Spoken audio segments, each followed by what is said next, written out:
There is one really, really helpful technique in terms of getting very clear on what fears are coming up for you, where certain limiting beliefs are holding you back, and being able to hold space for that fear while moving through it and still leaning into what kind of outcome or destination that you have in mind for your life. Like when we're talking about fear, a lot of people avoid fear altogether. It's not even the fear that they fear, it's fearing the fear and feeling the fear that they fear.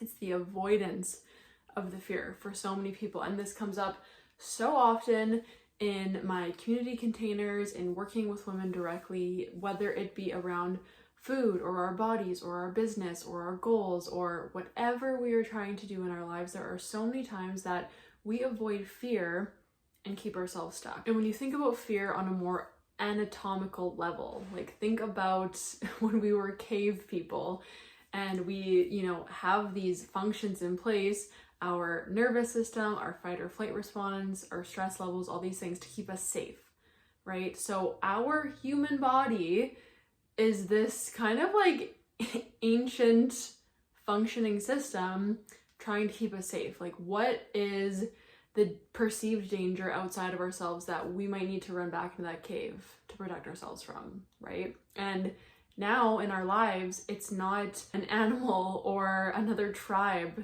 that creates the fear. It's a lot of other perceived threats like job stress, relationship fears, fears around money, a lot of these like mental, more mindset related fears, or maybe we're even fearing like certain foods, we're fearing our bodies change. We're like constantly bombarded with certain fears. And where I see a lot of people get stuck, where I personally kept myself stuck and stagnant for so long, was not giving myself space to actually lean into that fear. And that's what I want to share with you today, is how we can have the duality of not only holding space for that fear and recognizing it and almost like allowing it to be there. We're not cutting it off, we're not suppressing it, we're not distracting ourselves from it, we're not shoving it back down, making sure we never look at it.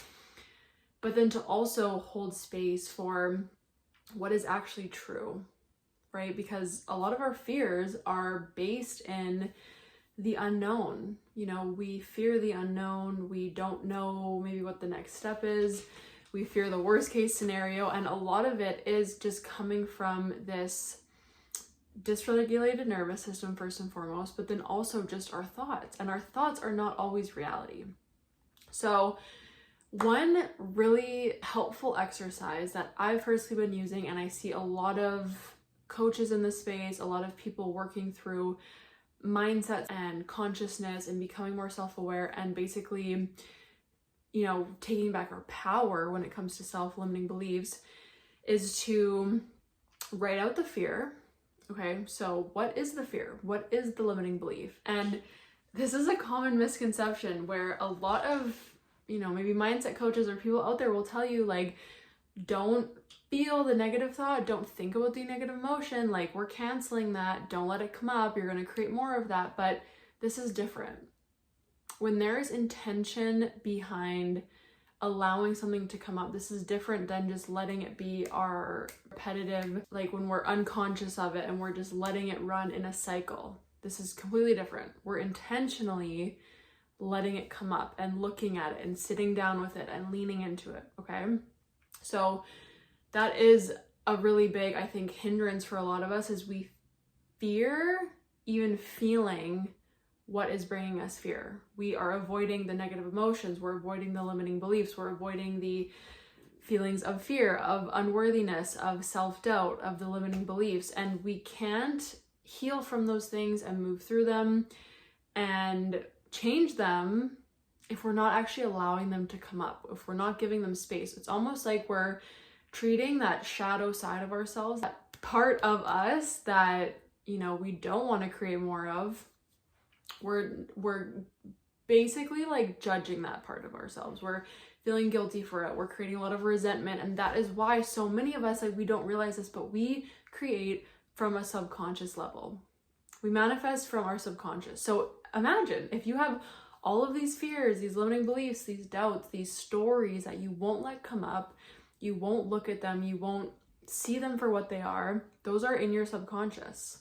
They're just hidden away, waiting to come out. And that is what is creating your reality, actually. Like, we manifest from our subconscious level. So when we can actually lean into fear, when we can sit it down, look at it, see it for what it is, what are the fears coming up? What am I fearful of?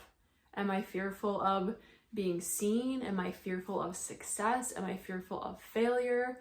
Do I fear rejection? Do I fear judgment? Write out what you fear. I promise you, this is like such a powerful exercise to start doing. Write out the fear, okay? My fear might be that I am afraid that no one will want to hear what I have to say, or that I'm just not worthy for people to hear me and see me and understand me. So now we're giving space to that fear. We're not giving it power. We're actually taking away the power by seeing it. This is the difference. We're not letting it run our lives on autopilot. We're just seeing it for what it is. That is a fear that I have. I'm holding that fear. I'm giving it space. I'm giving it some light. I'm giving that shadow part of myself some light. Okay? Because that is also part of me. Like, I cannot judge, suppress, be angry with this part of me, because then how can we accept more empowered parts of ourselves? It needs to all be like integrated and seen for us to move through it and cultivate what we actually do want. We're getting clear on our fear. We're bringing it up. We're bringing it up to the surface. This might feel really uncomfortable, and it might feel also really natural. Maybe you know exactly what you're fearful of, and it's what you think about more often than not, and so you can write it very easily. Okay, it doesn't matter. Just hold space for that. Now, what I want you to reflect on is not only the fact that that fear is not true, but if it wasn't true, what would be true instead? Reflect on what would be true instead of this fear. What could be true?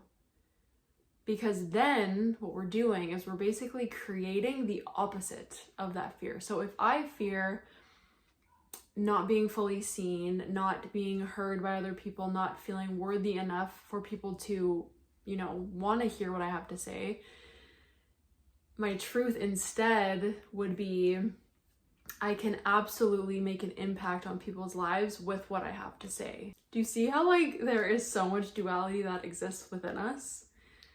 How so easily we can bring up our fears, and then when we're called upon it, we can also bring up what we want to be true. That also lives within you. Maybe you have a fear around success. Maybe you're actually fearful of being successful because what if that changes your relationships? What if people judge you for it? What if people think that the fact that you are successful now, you have no time for them, or you're bad? That could be a fear. So what if that wasn't true? What could be true instead? Maybe it's the fact that your success can be so multifaceted, and it will bring, this is from your point of view, my success could bring me so much freedom and joy and empowerment, and I would be able to make more of an impact on this world. That sounds pretty good. What if we started living from that truth part of ourselves?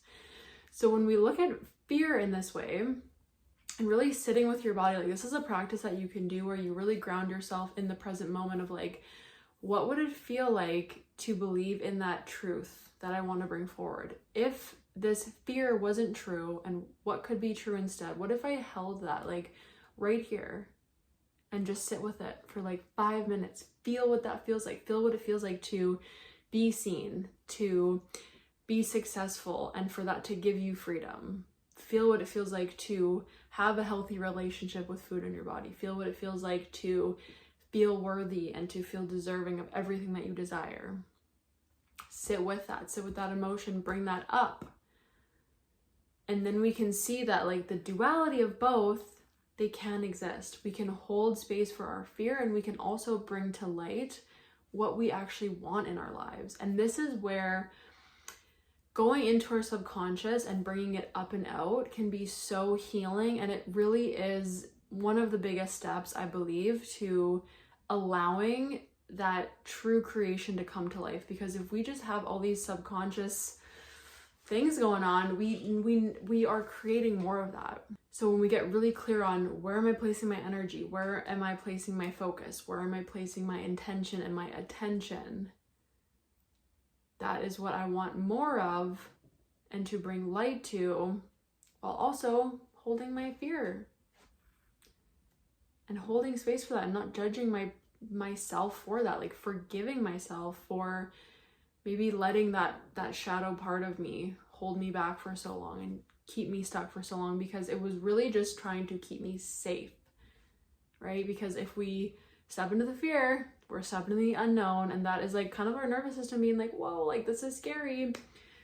And I've said this so many times, but just trust that if it feels scary, if it feels uncomfortable, it's likely that we need to lean into that, push up against those edges, lean into the fear, feel the fear, and do it anyways. And also remember that you can create your new truth, and hold that high, hold that really, really high of like, I can do this. I can be this person. I can create this dream life.